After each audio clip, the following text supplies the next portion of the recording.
effect. So from the name it is very clear, a photon is converted into electron when it is incident into a metal surface. So இதுதான் இதனோட definition சொல்லணும்னா photoelectric effect அப்படின்றது ஒரு metal surface மேல photon incident ஆகும்போது it convert into electron.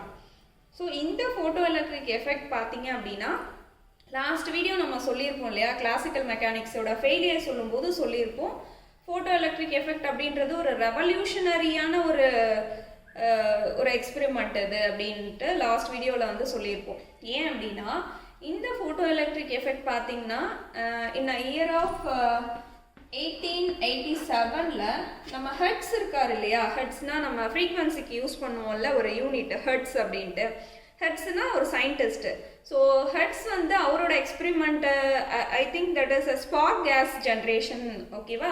So அந்த எக்ஸ்பெரிமெண்ட் பண்ணும்போது ஆக்சிடென்டலாக அவர் வந்து photoelectric effectன்ற ஒரு விஷயத்த வந்து சொன்னார். பட் அது வந்து ஃபுல் பிளட்ஜாக சொல்லலை, அவரால் கம்ப்ளீட்டாக எக்ஸ்பிளைன் பண்ண முடியல. அவருக்கு அப்புறம் நிறைய சயின்டிஸ்ட் வந்து அதை எக்ஸ்பிளைன் பண்ண ட்ரை பண்ணாங்க with the help of a classical mechanics. But அப்பயுமே வந்து ப்ராப்பர் எக்ஸ்பிளனேஷன் கொடுக்க முடியல. பட் நான் இயர் ஆஃப் 1905 வந்து நம்ம ஆல்பர்ட் ஐன்ஸ்டீன் வந்துட்டு he gave a wonderful explanation for the photoelectric effect. So அதுக்கப்புறம் தான் வந்து அவர் 1921ல் he got a Nobel Prize for this experiment, ஓகேவா. ஸோ அப்படி என்ன இந்த photoelectric effectல இருக்கு, ஏன் வந்து கிளாசிக்கல் யூஸ் பண்ணி இந்த photoelectric effectை எக்ஸ்பிளைன் பண்ண முடியல, அந்த விஷயங்களை தான் நம்ம இந்த வீடியோவில் பார்க்க போகிறோம், ஓகேவா. ஃபைன்.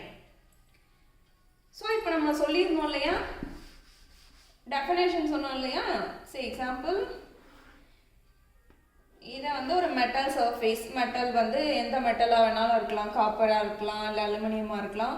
ஸோ ஏதாச்சும் ஒரு மெட்டல் சர்ஃபேஸ் மேலே என்னோட லைட் வேவ்ஸ் இன்சிடெண்ட் ஆகும்போது சடனாக எலக்ட்ரானோட எஜெக்ஷன் இருக்கு. So whenever the electromagnetic radiation, that is light, nothing but a light. So நமக்கு எலக்ட்ரோமேக்னெட்டிக் ரேடியேஷன் இருக்கு இல்லையா, நம்மளோட ஸ்பெக்ட்ரம் தெரியும் இல்லையா. நம்ம விசிபிள்னா விசிபிள் ரேஞ்ச் வந்து வயலட்லேருந்து ரெட்டு. ஸோ இந்த சைட் போயிட்டே இருந்தோம்னா we have radio waves. So இங்கே அதாவது இன்ஃப்ராரெட், ரெட்டுக்கு அப்புறம் இன்ஃப்ராரெட் அப்படியே போயிட்டு ரேடியோ வேவ்ஸ் வரும். இங்கே பார்த்தீங்க அப்படின்னா அல்ட்ரா வயலட் இருக்கும். அப்படியே போனோம் அப்படின்னா we have காமா ரேஸ், ஓகேவா. ஸோ இதுதான் நம்மளோட எலக்ட்ரோமேக்னெட்டிக் ஸ்பெக்ட்ரம். ஸோ அதில் நம்மளுக்கு வந்து விசிபிள் ஸ்பெக்ட்ரம்னா நம்ம விப்ஜிஆர்னு சொல்லுவோம். ஸோ இங்கே வந்து சம்வாட் ஏதோ ஒரு எலக்ட்ரோமேக்னெட்டிக் ரேடியேஷன் நம்ம எடுத்துக்கிறோம் in a form of light. So we call that is a light wave, ஓகேவா. ஸோ ஒரு லைட் வேவ் வந்து ஒரு மெட்டல் சர்ஃபேஸ் மேலே இன்சிடெண்ட் ஆகும்போது எனக்கு எலக்ட்ரான்ஸ் வந்து எஜெக்ட் ஆகுது. ஃபைன். ஸோ இதை தான் நான் photoelectric effectன்னு சொல்கிறேன், ஓகே ஃபைன். ஸோ அப்படி இருக்கும்போது என்னென்ன பாசிபிலிட்டிஸ் இருக்குது இந்த எலக்ட்ரானோட கேரக்டரிஸ்டிக்ஸை இல்லை வந்து இந்த எலக்ட்ரானோட பிஹேவியரை எஃபெக்ட் பண்ணணும்னா நான் இந்த லைட்டோட ப்ராப்பர்ட்டிஸை எதெல்லாம் சேஞ்ச் பண்ணலாம் அப்படின்னு பார்த்தோன்னா ரெண்டு விஷயத்தை we can change. ஸோ ஒன்று வந்து அதனோட what is it, brightness.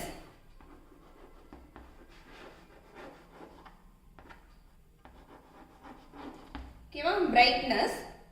brightness இப்போ நம்ம டேர்ம், அதாவது நம்மளோட டெக்னிக்கல் டேர்ம் ஃபிசிக்ஸ் டேர்மில் சொல்லணும் அப்படின்னா நம்ம அதை இன்டென்சிட்டின்னு சொல்லலாமா. Okay, so we can change its intensity or else the brightness, ஓகேவா. இதை நம்ம டிம் பண்ணலாம், இல்லை பிரைட் பண்ணலாம், அந்த இன்டென்சிட்டி லெவலை வந்து ஹை பண்ணலாம், லோ பண்ணலாம்.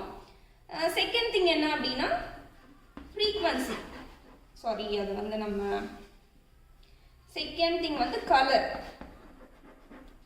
நம்ம டெக்னிக்கல் டேர்மில் சொன்னோம் அப்படின்னா நம்ம வந்து அதை ஃப்ரீக்வன்சின்னு சொல்லலாம் இல்லையா.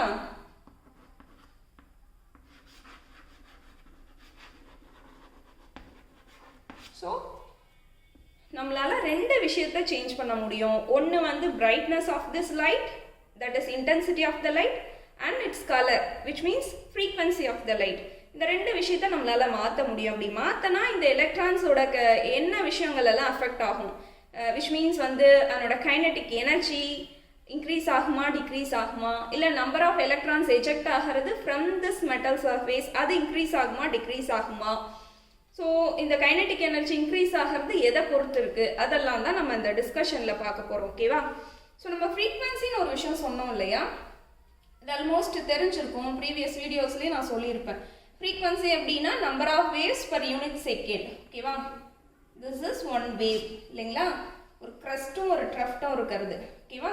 அப்படி இல்லை ரெண்டு consecutive crust R consecutive drought இடையில இருக்க டிஸ்டன்ஸ் தான் நம்ம வந்து வேவ் லென்த்துன்னு சொல்லுவோம். ஸோ அது ஒரு வேவ் அப்படின்றது ஒரு க்ரஸ்ட் ஒரு ட்ரஃப்ட் இருக்கிறது. ஓகேவா. ஸோ அந்த வேவ் வந்து number of waves per unit second இந்த சென்ஸ் வந்து ஓகேவா. ஸோ எத்தனை வேவ் பர் செகண்டுக்கு வருது அப்படின்றது தான் நம்ம வந்து ஃப்ரீக்வன்சின்னு சொல்லுவோம். ஸோ இது வந்து பேசிக்கான டெஃபினேஷன்.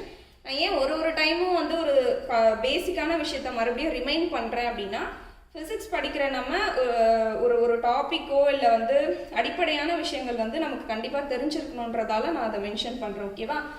ஸோ ஃப்ரீக்வன்சின்றது number of waves per unit second. So அந்த ஃப்ரீக்வன்சி அண்ட் பிரைட்னஸை சேஞ்ச் பண்ணுறதால எலக்ட்ரான் வந்து அதனோட கைனடிக் எனர்ஜியும் நம்பர் ஆஃப் எலக்ட்ரான்ஸும் வேரி ஆகுதா, எது வந்து எதை டிபெண்ட் பண்ணி இருக்குன்றதை தான் நம்ம பார்க்க போகிறோம். Fine.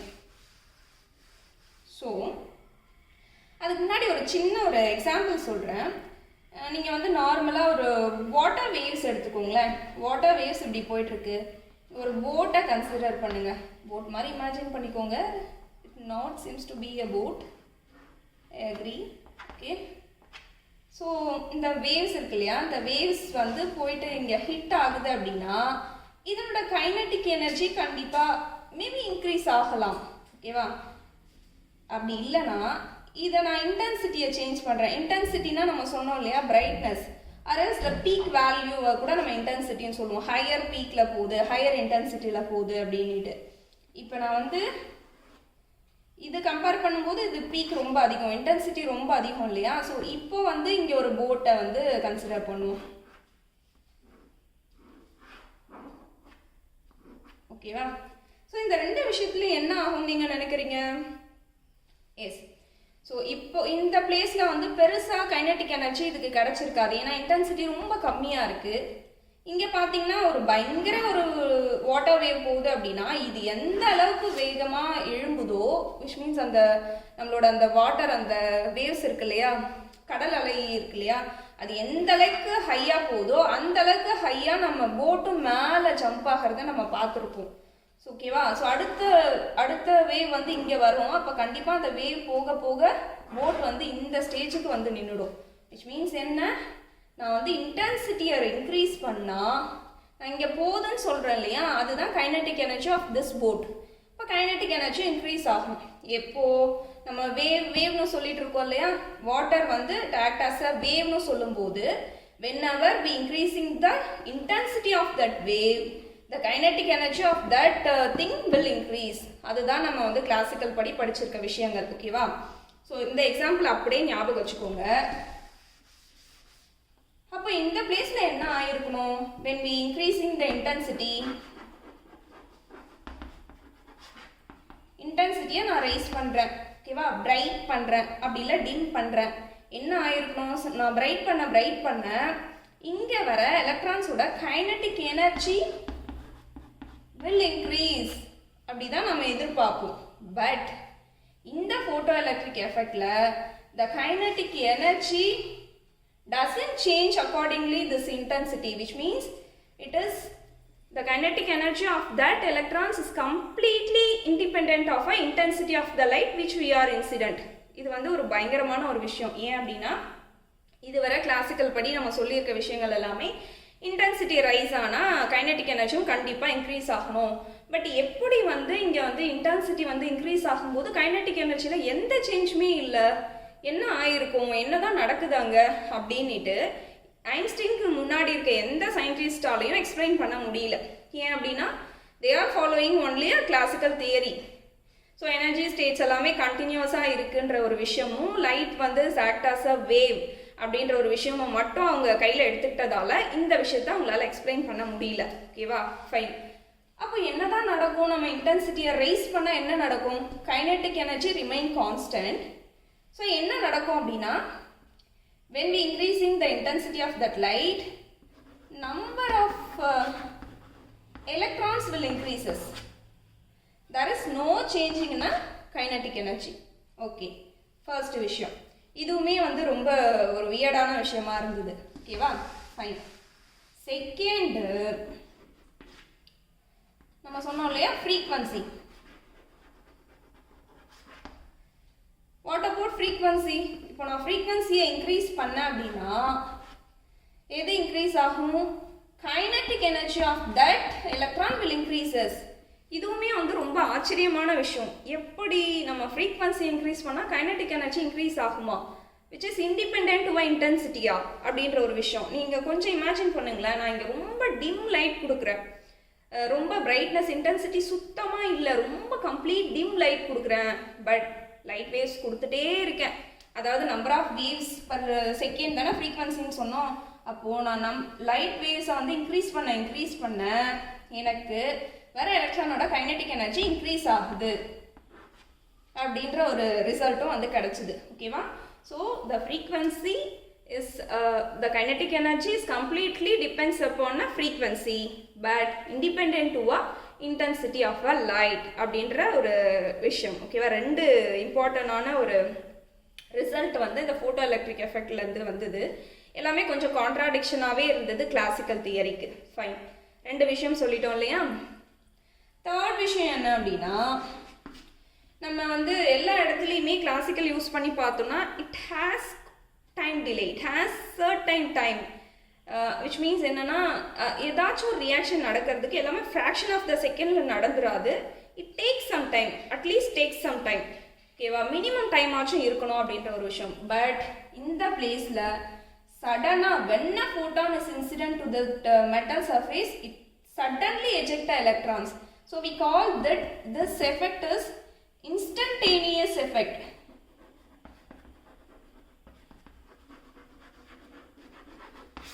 Instantaneous effect. So photoelectric effect நாலே is a instantaneous effect. So இந்த விஷயமே ரொம்ப வித்தியாசமான விஷயமா இருந்தது just compared to the classical thing. ஓகேவா, ஸோ அப்போ இந்த மூணு விஷயங்களுமே நம்மளால கிளாசிக்கலை யூஸ் பண்ணி எக்ஸ்பிளைனே பண்ண முடியல. ஸோ அதுக்கப்புறம் தான் வந்து நம்மளோட ஐன்ஸ்டீன் வந்து என்ன சொன்னார்னா, இந்த இடத்துல சொல்லியிருப்பாங்க light is not act as a wave, is act as a particle. So வந்து it doesn't go in a way of this, அது வந்து ஒரு டிஸ்கிரிட் பார்ட்டாக தான் போகுது. We call that is a quanta. குவாண்டான்றது is a packet of energy. So அது போய் இங்கே ஹிட் ஆகும்போது இந்த ஃபோட்டானுக்குன்னு ஒரு எனர்ஜி இருக்கும் இல்லையா, ஹெச்னியூன்ற எனர்ஜி இருக்கும் இல்லையா, அந்த எனர்ஜியை இந்த மெட்டல் சர்ஃபேஸ்க்குள்ளே எலக்ட்ரான்ஸ் அப்சர்வ் ஆகிட்டு இங்கேருந்து வெளியில் எஜெக்ட் ஆகுது. ஸோ எக்ஸாம்பிள் டோல்கேட் எடுத்துக்கோங்களேன். டோல்லெல்லாம் பார்த்தோம் அப்படின்னா, ஸோ இதான் டோல்கேட்டு, இமேஜின் பண்ணிக்கோ. ஏன்னா மேக்ஸிமம் ஃபிசிக்ஸில் வந்து லெட்டஸ் கன்சிடர் அப்படின்ற ஒரு இது இல்லாமல் ஃபிசிக்ஸில் எந்த கொஷினுமே நம்ம ஸ்டார்ட் பண்ண மாட்டோம். ஸோ இமேஜின் பண்ணிக்கோங்க இதான் டோல்கேட் அப்படின்ட்டு. ஸோ வந்து இங்கே வந்து நிறைய வெஹிக்கல்ஸ் இருக்குது. ஓகேவா, கார்ஸ் வந்து கண்டினியூஸாக வந்துகிட்டே இருக்குது. அப்போது இங்கே ஃபாஸ்ட் ட்ராக் வந்து பே பண்ணியிருந்தால் மட்டும்தான் இதை தாண்டி இங்கே வந்து வெளியே வர முடியும் இல்லையா. ஸோ அந்த ஃபாஸ்ட் ட்ராக் அந்த மணியை தான் நம்ம எனர்ஜின்னு வச்சுக்கிறோம். ஜஸ்ட் ஒரு அண்டர்ஸ்டாண்டிங்காக சொன்னேன். ஸோ வந்து அந்த எனர்ஜியை வந்து இது கொடுக்கும்போது தான் இங்கேருந்து ஒரு காரால் இதை விட்டு வெளியே வர முடியும். ஓகேவா, ஸோ அதே மாதிரி தான் இங்கே இருக்க ஃபோட்டானோட எனர்ஜியை இதை அப்சர்வ் பண்ணிட்டா மட்டும்தான் இந்த எலக்ட்ரான்ஸ் இங்கேருந்து வெளியே வர முடியும். ஓகேவா, ஃபைன். ஸோ இங்கே வந்து ஒரு ரெண்டு விஷயங்கள் வந்து சொல்லியிருப்பாங்க. நம்ம சொன்னோம் இல்லையா, அதாவது ஃப்ரீக்வன்சி இன்க்ரீஸ் ஆக கைனடிக் எனர்ஜி டிக்ரீஸ் ஆகும் அப்படின்ட்டு. இப்போ நான் வந்து ஃப்ரீக்வன்சியை வந்து டிக்ரீஸ் பண்ணனேன் அப்படின்னா what about the kinetic energy அப்படின்னு நம்ம ஒரு கொஷின் வச்சோம் அப்படின்னா, kinetic energy 10 to 0 at a particular stage. என்ன ஆன்சர் என்ன மீன் பண்ணுறோம் அப்படின்னா, எனக்கு எலக்ட்ரான்ஸ் வர்றதே வந்து ஸ்டாப் ஆகிடும். எப்போ ஃப்ரீக்வன்சியை வந்து டவுன் பண்ணிகிட்டே வந்தோம் அப்படின்னா, அப்போது ஒரு பர்டிகுலர் ஃப்ரீக்வன்சி, இப்போ ஃப்ரீக்வன்சி வந்து ஒரு லோ லெவல்லேருந்து ஹை லெவல் ஃப்ரீக்வன்சி நம்ம கொடுத்துட்டே இருக்கும்போது ஒரு பர்டிகுலர் ஃப்ரீக்வன்சியை ரீச் ஆனதும் அட் அ டைமில் எலக்ட்ரான்ஸ் வந்து எஜெக்ட் ஆகும் இந்த மெட்டல் சர்ஃபேஸ்லேருந்து. அந்த பர்டிகுலர் ஃப்ரீக்வன்சிக்கு ஒரு நேம் இருக்குது.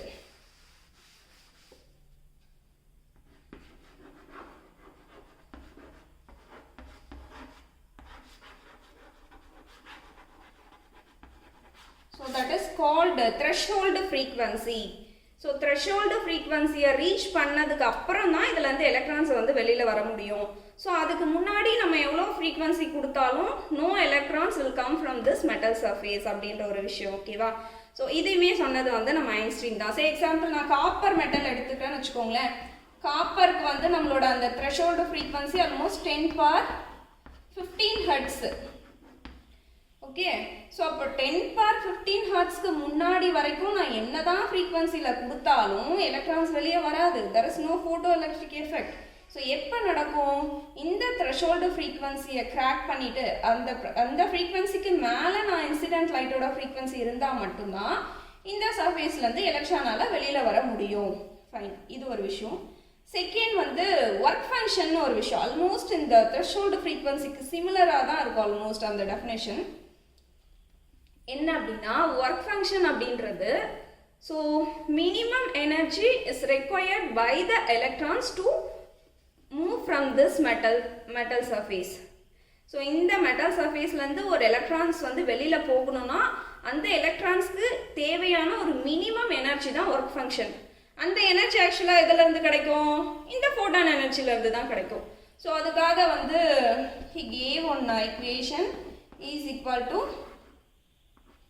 h f நாட்னு ஒரு ஈக்குவேஷன் வந்து கொடுத்துருப்பார். ஓகேவா? ஸோ இந்த ஈன்றது is a work function, nothing but a energy, photon energy, and f naught is a threshold frequency. Fine. So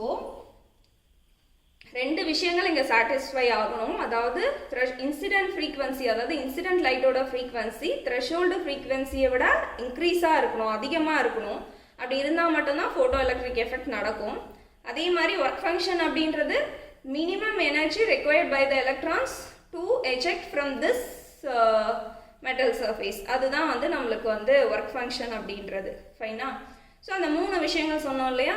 நம்ம இன்டென்சிட்டியை என்னதான் ரைஸ் பண்ணாலும் kinetic energy doesn't change. That is kinetic energy of the electrons is completely independent to a intensity. So இது வந்து ரொம்ப வியர்டான ஒரு விஷயம்.